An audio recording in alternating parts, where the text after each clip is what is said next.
Perdagangan rempah yang mempengaruhi dunia. Perdagangan rempah memberikan dampak besar yang mengubah sejarah dunia. Tidak hanya menciptakan ekonomi global dan membuka jalur perdagangan baru, tetapi juga membawa perubahan politik, sosial, budaya, dan lingkungan yang signifikan. Meskipun membawa kemajuan di beberapa aspek, perdagangan ini juga menyebabkan eksploitasi besar-besaran dan kolonialisme yang berdampak negatif bagi wilayah penghasil rempah. Rempah-rempah sangat dibutuhkan di Eropa pada masa lalu karena berbagai alasan ekonomi, sosial, dan budaya. Berikut adalah penjelasannya. 1. Untuk meningkatkan rasa makanan, makanan di Eropa pada abad pertengahan cenderung hambar karena terbatasnya bahan tambahan. Rempah seperti lada, kayu manis, dan pala digunakan untuk memberikan cita rasa pada makanan yang sebelumnya sederhana. Di kalangan bangsawan, rempah-rempah menjadi simbol kemewahan karena hanya mereka yang mampu membeli bahan-bahan mahal ini. 2. Sebagai pengawet makanan, sebelum teknologi pendinginan ditemukan, daging dan makanan mudah rusak. Rempah seperti lada dan cengkeh digunakan sebagai pengawet alami karena sifat antimikrobanya. Dalam perdagangan, rempah juga membantu menjaga kualitas makanan yang diangkut jarak jauh. 3. Kebutuhan untuk pengobatan tradisional. Rempah-rempah digunakan dalam pengobatan tradisional di Eropa untuk berbagai penyakit. Misalnya, jahe digunakan untuk meredakan gangguan pencernaan. Kayu manis dianggap membantu meningkatkan sirkulasi darah. Cengkeh dipakai untuk meredakan sakit gigi. Pengaruh pengobatan tradisional dari Timur Tengah dan Asia juga meningkatkan popularitas rempah-rempah di Eropa. 4. Simbol status dan kemewahan. Memiliki rempah-rempah di rumah adalah tanda kekayaan dan prestise. Para bangsawan sering memamerkan koleksi rempah-rempah mereka sebagai bentuk kemakmuran. Rempah seperti saffron dan pala dihargai setara dengan emas dalam beberapa periode sejarah. 5. Untuk ritual keagamaan dan spiritual, rempah-rempah seperti kemenyan dan mur digunakan dalam upacara keagamaan, terutama oleh gereja-gereja Katolik. Rempah-rempah dianggap suci dan memiliki kekuatan spiritual, sehingga penggunaannya meluas dalam praktik-praktik keagamaan. 6. Perdagangan dan keuntungan ekonomi. Rempah-rempah menjadi komoditas perdagangan bernilai tinggi yang menghasilkan keuntungan besar bagi para pedagang. Negara-negara seperti Portugal, Spanyol, dan Belanda berusaha memonopoli perdagangan rempah untuk memperkaya kas kerajaan mereka. 7. Didorong oleh imajinasi dan eksotisme, orang Eropa menganggap rempah-rempah sebagai sesuatu yang eksotis dan berasal dari dunia misterius. Di timur, cerita-cerita dari pedagang seperti Marco Polo meningkatkan daya tarik rempah-rempah sebagai barang yang luar biasa. Rempah-rempah menjadi kebutuhan utama di Eropa bukan hanya karena fungsinya, tetapi juga karena peran sosial, budaya, dan ekonominya. Permintaan tinggi ini mendorong bangsa Eropa untuk menjelajahi dunia, menemukan jalur laut baru, dan bahkan menjajah negara-negara penghasil rempah seperti Indonesia. Awal mula rempah dan wilayah produksi utama. Rempah-rempah seperti pala, cengkeh, lada, dan kayu manis telah lama menjadi komoditas mewah yang dicari-cari sejak zaman kuno. Berikut adalah beberapa wilayah awal produksi rempah. Maluku, Indonesia Timur, sumber utama pala dan cengkeh, khususnya Pulau Banda dan Ternate. India, sumber kayu manis, Sri Lanka, dan lada hitam, Kerala. Sri Lanka, terkenal dengan kayu manis kualitas tinggi. Cina, sumber jahe dan akar wangi. Rempah-rempah awalnya didistribusikan melalui jalur darat seperti jalur sutra dan jalur laut melalui Teluk Persia, Laut Merah, hingga sampai ke Timur Tengah dan Eropa. Perdagangan rempah-rempah sebelum dan sesudah jatuhnya Konstantinopel, 1453, menunjukkan perubahan besar dalam jalur perdagangan dunia. Kejatuhan kota tersebut memutus jalur utama antara Eropa dan Asia, sehingga memaksa bangsa Eropa mencari alternatif. Berikut adalah penjelasan jalur perdagangan rempah-rempah sebelum dan sesudah peristiwa penting ini. 1. Sebelum Konstantinopel jatuh, sebelum 1453, jalur darat, jalur sutra. Jalur darat dari Asia Timur, Asia Tenggara, hingga Eropa dikenal sebagai jalur sutra. Rempah seperti lada, kayu manis, pala, dan cengkeh dari Nusantara dibawa ke pelabuhan India, Malabar, dan Teluk Persia. Dari sana, barang dikirim melalui karavan ke Timur Tengah, khususnya ke kota-kota seperti Aleppo dan Baghdad. Konstantinopel menjadi terminal utama untuk barang menuju Eropa. Jalur laut Asia Tenggara, Timur Tengah, Eropa. Jalur laut dimulai dari Nusantara, Maluku dan Sumatera, menuju pelabuhan besar di India seperti Calicut. Dari India, rempah dibawa ke Timur Tengah, pelabuhan Aden, Hormuz, atau Alexandria. Pedagang Arab dan Persia mengontrol perdagangan ini dan menjadi perantara utama antara Asia dan Eropa. Dari Timur Tengah, barang diangkut melalui Laut Tengah ke Italia, Genoa, dan Venesia. Pedagang Italia kemudian mendistribusikan rempah ke seluruh Eropa. Dominasi pedagang Muslim dan Italia. Pedagang Arab, Persia, dan India menguasai perdagangan di jalur ini. Pedagang Italia, terutama dari Venesia dan Genoa, memonopoli distribusi rempah di Eropa. Rempah-rempah menjadi barang mewah yang sangat mahal di Eropa karena banyaknya perantara dalam rantai perdagangan. 2. Setelah Konstantinopel jatuh, setelah 1453, ketika Kekaisaran Ottoman merebut Konstantinopel, jalur perdagangan darat antara Asia dan Eropa menjadi lebih sulit karena 1. Peningkatan pajak. Ottoman mengenakan pajak tinggi pada barang-barang yang melewati wilayah mereka. 2. Blokade. Beberapa jalur darat ke Eropa diblokir sepenuhnya, memutus akses langsung. Perubahan jalur perdagangan. Pedagang Eropa mulai kehilangan kendali atas rempah-rempah yang melewati wilayah Ottoman. Venesia dan Genoa tetap mencoba mempertahankan peran mereka, tetapi biaya perdagangan meningkat drastis karena monopoli Ottoman. Pencarian jalur alternatif oleh bangsa Eropa. Portugal. Bangsa Portugal mengambil langkah besar untuk menemukan jalur laut langsung ke Asia. Pada 1498, Vasco da Gama menemukan jalur laut ke India melalui Tanjung Harapan di ujung selatan Afrika. Ini membuka akses langsung ke pusat perdagangan rempah di Malabar, India. Spanyol. Christopher Columbus mencoba menemukan jalur ke Asia dengan berlayar ke barat, tetapi justru menemukan benua Amerika 1492. Belanda dan Inggris. Setelah Portugal, negara-negara ini juga mulai mencari jalur perdagangan langsung ke Asia dan akhirnya ke Nusantara, Maluku. Perubahan dominasi perdagangan. Dengan penemuan jalur laut baru, bangsa Eropa dapat memotong perantara seperti pedagang Arab dan Italia.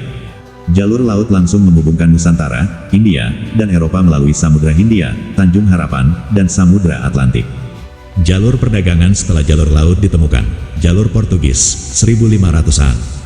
Portugis mendirikan pos perdagangan di Goa, India, Malaka, Malaysia, dan akhirnya sampai di Maluku, Indonesia Timur. Mereka memonopoli perdagangan rempah, terutama cengkeh dan pala, dengan mendominasi jalur laut Asia Eropa. Jalur Spanyol, 1500-an, Spanyol menggunakan Filipina sebagai pusat perdagangan Asia mereka. Dari sana, rempah diangkut melalui jalur Manila Acapulco menuju Amerika dan kemudian ke Eropa. Dominasi Belanda, 1600-an. VOC Verinic de Ostindische Company mendominasi perdagangan rempah di Nusantara. Belanda menguasai Maluku, Banda Neira, dan Batavia, Jakarta untuk memastikan monopoli rempah seperti pala, cengkeh, dan lada. Dampak perubahan jalur perdagangan. Perubahan jalur perdagangan rempah-rempah setelah Konstantinopel jatuh ke tangan Ottoman pada tahun 1453 memiliki dampak besar terhadap dunia dalam berbagai aspek, baik ekonomi, politik, sosial, hingga budaya. Berikut adalah penjabaran rinci dampaknya. Dampak ekonomi. 1. Kenaikan harga rempah di Eropa. Kekuasaan Ottoman atas Konstantinopel membuat jalur perdagangan darat antara Asia dan Eropa menjadi lebih sulit dan mahal. Ottoman mengenakan pajak tinggi pada komoditas yang melewati wilayah mereka, terutama rempah-rempah yang sangat dibutuhkan di Eropa. Hal ini menyebabkan harga rempah-rempah seperti lada, kayu manis, dan cengkeh melonjak drastis di pasar Eropa. 2. Kerugian bagi pedagang Italia. Sebelum 1453, pedagang dari Venesia dan Genoa menguasai distribusi rempah-rempah ke Eropa. Namun, monopoli Ottoman atas jalur darat memotong keuntungan mereka. Venesia tetap berusaha bekerja sama dengan Ottoman, tetapi harus membayar pajak yang tinggi, sehingga keuntungan mereka menyusut. 3. Pengalihan keuntungan ke negara-negara maritim Eropa. Negara-negara seperti Portugal dan Spanyol mulai memanfaatkan jalur laut langsung untuk memotong perantara, Ottoman dan Venesia, sehingga keuntungan dari perdagangan rempah beralih ke tangan mereka. Penemuan jalur laut oleh bangsa Eropa menciptakan era baru perdagangan global yang berpusat di Samudra Atlantik, menggantikan jalur laut tengah. Dampak politik. 1. Penurunan pengaruh Timur Tengah. Sebelumnya, kawasan Timur Tengah termasuk pedagang Arab dan Persia, menjadi penghubung utama antara Asia dan Eropa. Dengan ditemukannya jalur laut langsung oleh bangsa Eropa, peran pedagang Timur Tengah berkurang drastis, dan kawasan ini kehilangan sebagian besar pengaruh ekonominya. 2. Kenaikan kekuasaan maritim Eropa. Portugal menjadi negara pertama yang berhasil menemukan jalur laut langsung ke India, 1498, dan menguasai perdagangan rempah di Malabar.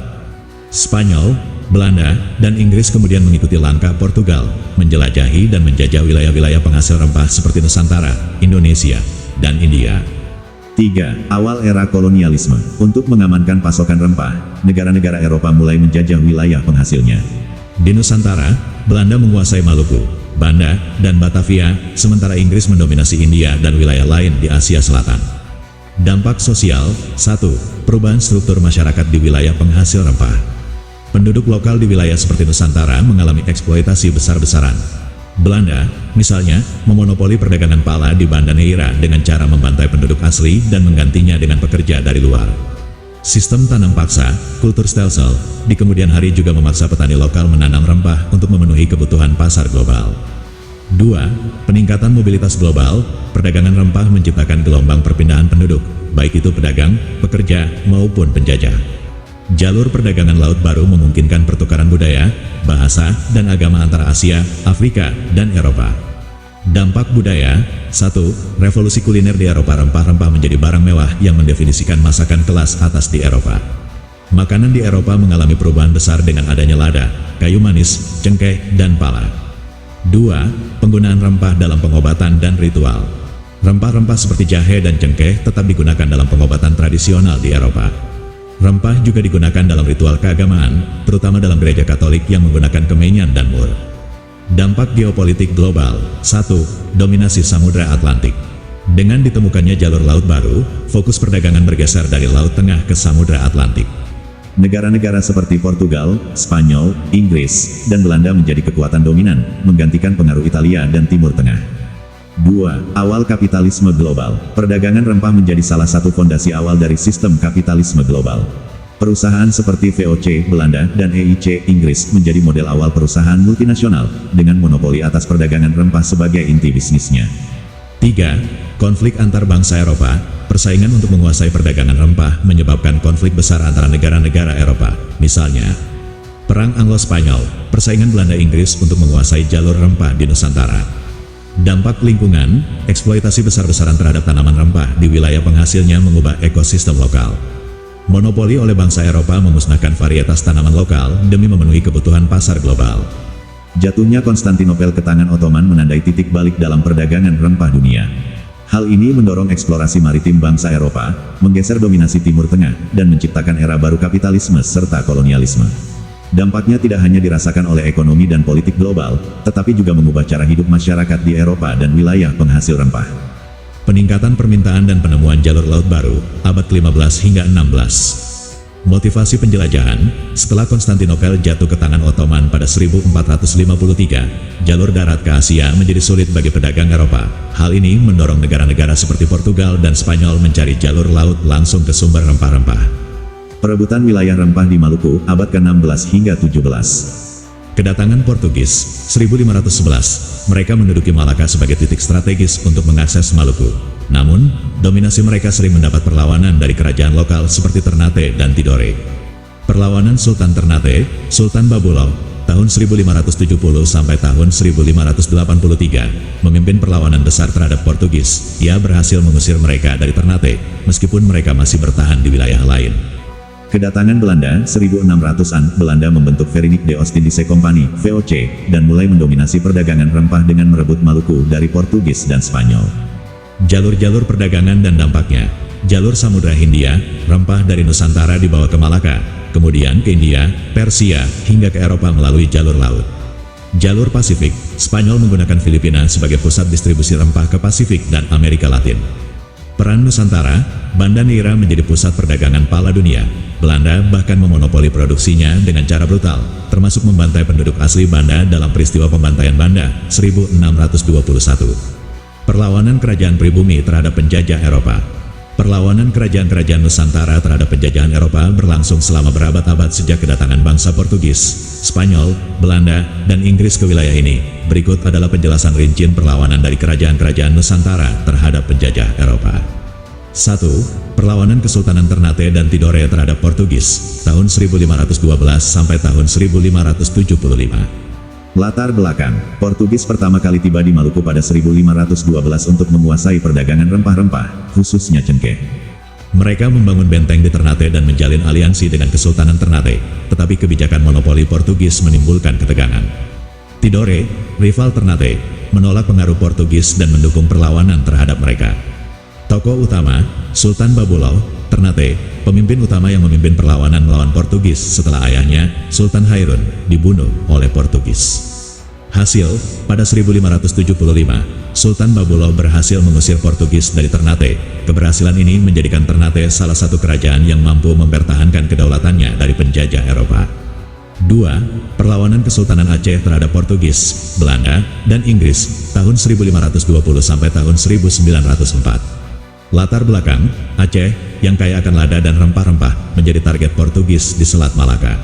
Ketika Portugis menguasai Malaka, 1511, Aceh memulai perlawanan untuk mempertahankan wilayahnya dan melindungi jalur perdagangan. Perlawanan berlanjut saat Belanda dan Inggris mencoba menguasai Aceh di abad ke-19. Tokoh utama, Sultan Iskandar Muda, tahun 1607 sampai tahun 1636, menguatkan armada maritim Aceh dan memperluas wilayah kekuasaan hingga ke Semenanjung Malaya. Teuku Umar dan Cut Nyadin, pemimpin perlawanan rakyat Aceh dalam Perang Aceh, tahun 1873 sampai tahun 1904. Hasil, Aceh tetap menjadi pusat perlawanan hingga akhirnya takluk oleh Belanda pada awal abad ke-20, meskipun perlawanan gerilya terus berlangsung. 3. Perlawanan Kesultanan Demak terhadap Portugis di Malaka, 1513. Latar belakang, Kesultanan Demak, di bawah Sultan Trenggana, mengirim ekspedisi ke Malaka untuk mengusir Portugis yang telah merebut wilayah itu dari Kesultanan Malaka. Hasil, meskipun serangan ini tidak berhasil mengusir Portugis, ekspedisi ini menunjukkan solidaritas kerajaan-kerajaan Islam di Nusantara melawan penjajah Eropa. 4. Perlawanan Kesultanan Banten terhadap VOC, 1600-an. Latar belakang, Kesultanan Banten adalah salah satu pusat perdagangan lada di Jawa Barat yang menarik perhatian VOC, Belanda. Banten menolak monopoli perdagangan yang diberlakukan oleh VOC dan sering terlibat konflik bersenjata. Tokoh utama, Sultan Ageng Tirtayasa, memimpin perlawanan besar terhadap VOC pada pertengahan abad ke-17. Hasil, perlawanan melemah setelah VOC berhasil memanfaatkan konflik internal di Istana Banten dengan strategi divide et impera, politik adu domba. 5. Perlawanan Kesultanan Mataram terhadap VOC, tahun 1628 sampai tahun 1629. Latar belakang, Sultan Agung dari Mataram berusaha mengusir VOC dari Batavia, yang menjadi pusat kekuatan kolonial Belanda di Jawa. 2 kali serangan besar dilancarkan ke Batavia pada 1628 dan 1629. Tokoh utama, Sultan Agung, Raja Mataram yang terkenal dengan ambisinya menyatukan Jawa dan mengusir VOC. Hasil, perlawanan gagal karena kekurangan logistik, cuaca buruk, dan benteng pertahanan VOC yang kuat di Batavia. 6. Perlawanan di Maluku, Perang Patimura, 1817. Latar belakang, kebijakan monopoli dan tanam paksa oleh Belanda menimbulkan penderitaan besar di Maluku. Rakyat Maluku, dipimpin oleh Patimura, bangkit melawan Belanda. Tokoh utama, Kapitan Patimura, Thomas Matulesi, pemimpin pemberontakan rakyat Maluku. Hasil, perlawanan ini berhasil mengganggu kekuasaan Belanda sementara, tetapi akhirnya ditumpas. Patimura dihukum mati oleh Belanda. 7. Perlawanan Kerajaan Gowatalo, Makassar, terhadap VOC, tahun 1666 sampai tahun 1669. Latar belakang, Kesultanan Gowatalo di Makassar menjadi pusat perdagangan bebas di Indonesia Timur, yang bertentangan dengan monopoli VOC. VOC melancarkan serangan untuk menguasai Makassar. Tokoh utama, Sultan Hasanuddin, Raja Gowa yang gigih melawan VOC, dijuluki Ayam Jantan dari Timur. Hasil, setelah Perang Sengit, Gowa kalah dan dipaksa menandatangani Perjanjian Bongaya, 1667, yang menguntungkan VOC. 8. Perlawanan Kerajaan Bon terhadap Belanda, 1905. Latar belakang, Kerajaan Bon di Sulawesi Selatan menolak dominasi Belanda dan berjuang mempertahankan kedaulatan mereka. Tokoh utama, Raja Bon dan rakyatnya melakukan perlawanan sengit terhadap Belanda. Hasil, Bon akhirnya dikalahkan, tetapi perlawanan ini menunjukkan semangat juang masyarakat Sulawesi. Perlawanan Kerajaan Nusantara terhadap penjajah Eropa berlangsung lama dan menunjukkan semangat kemandirian yang kuat. Meskipun banyak perlawanan yang berakhir dengan kekalahan karena superioritas militer Eropa, perjuangan ini menjadi inspirasi bagi gerakan kemerdekaan Indonesia di abad ke-20. Dampak perdagangan rempah terhadap dunia. Perdagangan rempah-rempah memiliki dampak besar terhadap dunia, mencakup berbagai aspek seperti ekonomi, politik, budaya, sosial, dan perkembangan geografis. Berikut adalah dampak-dampak penting yang ditimbulkan oleh perdagangan rempah. Dampak ekonomi. 1. Pemicu perdagangan global. Perdagangan rempah menjadi salah satu penggerak utama ekonomi global sejak abad ke-15. Jalur perdagangan dari Asia Tenggara, India, hingga Eropa menciptakan jaringan ekonomi antar benua yang lebih luas. Rempah-rempah seperti lada, pala, cengkeh, dan kayu manis menjadi komoditas paling berharga di pasar Eropa. 2. Kenaikan harga dan monopoli. Harga rempah yang sangat mahal membuatnya menjadi barang mewah yang hanya dapat diakses oleh kalangan elit di Eropa. Bangsa-bangsa Eropa seperti Portugis, Belanda, VOC, dan Inggris memonopoli perdagangan rempah untuk meningkatkan keuntungan. 3. Kemunculan perusahaan multinasional awal, VOC, Belanda, dan EIC, Inggris, merupakan perusahaan dagang multinasional pertama yang berperan penting dalam perdagangan rempah. Perusahaan-perusahaan ini menjadi model awal kapitalisme modern, dengan sistem saham dan monopoli perdagangan. Dampak politik. 1. Kolonialisme dan imperialisme. Persaingan untuk menguasai jalur dan pusat produksi rempah memicu kolonialisme di Asia, khususnya di wilayah Nusantara, India, dan Maluku. Bangsa Eropa menjajah wilayah penghasil rempah untuk mengamankan pasokan dan memaksakan monopoli perdagangan. 2. Perang dan konflik. Perdagangan rempah menjadi pemicu perang besar antara negara-negara Eropa, seperti perang antara Inggris dan Belanda di abad ke-17 untuk menguasai Nusantara. Konflik lokal juga terjadi, seperti di Maluku, di mana kerajaan-kerajaan lokal berperang untuk mempertahankan kedaulatan dari kolonial. 3. Pergeseran kekuatan geopolitik. Perdagangan rempah menggeser pusat kekuatan ekonomi dari Timur Tengah, pedagang Arab dan Persia, ke Eropa. Negara-negara maritim seperti Portugis, Spanyol, Belanda, dan Inggris menjadi kekuatan global. Dampak sosial. 1. Eksploitasi dan penindasan penduduk lokal di wilayah penghasil rempah, seperti Maluku dan Banda, sering dieksploitasi oleh penjajah. Monopoli perdagangan dan kebijakan tanam paksa menyebabkan penderitaan besar bagi masyarakat lokal. 2. Mobilitas penduduk. Perdagangan rempah mendorong perpindahan penduduk, baik untuk perdagangan, penjajahan, maupun perbudakan. Budak sering digunakan untuk mengolah dan mengangkut hasil bumi di daerah penghasil rempah.